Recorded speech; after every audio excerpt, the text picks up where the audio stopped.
یہ جو میرے گھٹیا مخالف 26 سال سے میرے کردار کشی کر رہے ہیں، 26 سال سے میرے اوپر انہوں نے ہر قسم کا کتابیں میرے اوپر گندی لکھوائی، ہر قسم کے میرے اوپر انہوں نے بدنام کرنے کی کوشش کی، لیکن اللہ کی شان دیکھو آج اب کس تعداد میں آئے ہوئے ہیں اور مجھے حوصلہ افزائی کر رہے ہیں،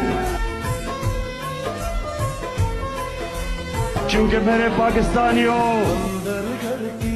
یہ اللہ نے قرآن میں لکھا ہوا ہے کہ عزت اور ذلت میرے ہاتھ میں ہے، یہ ہماری آئین اور قانون کی خلاف ورزی کرتا ہے، اور انشاءاللہ یہ سن لو غور سے، یہ تمہیں میں ایک دن انصاف کے کٹہرے میں کھڑا کروں گا، کبھی نہیں میں چھوڑوں گا تمہیں۔ ہم کہتے ہیں تم سیاست کرو نا، تم کیوں پورا دن صبح شام، صبح سے لے کے رات، رات سے لے کے صبح تک تمہاری کیا obsession ہے اس فوج کے ساتھ، اس فوج کے افسروں کے ساتھ، اس فوج کے آپریشن کے ساتھ، اس فوج کے جنرلوں کے ساتھ؟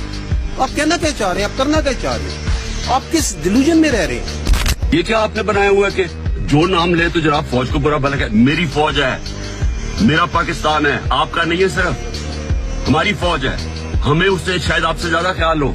یہ جو حرکتیں کرنا کہ جی جو تنقید کرے اس کو آپ منہ بند کر دیں۔ ISDR صاحب، عزت صرف ایک ادارے کی نہیں ہے، عزت قوم میں ہر شہری کی ہونی چاہیے۔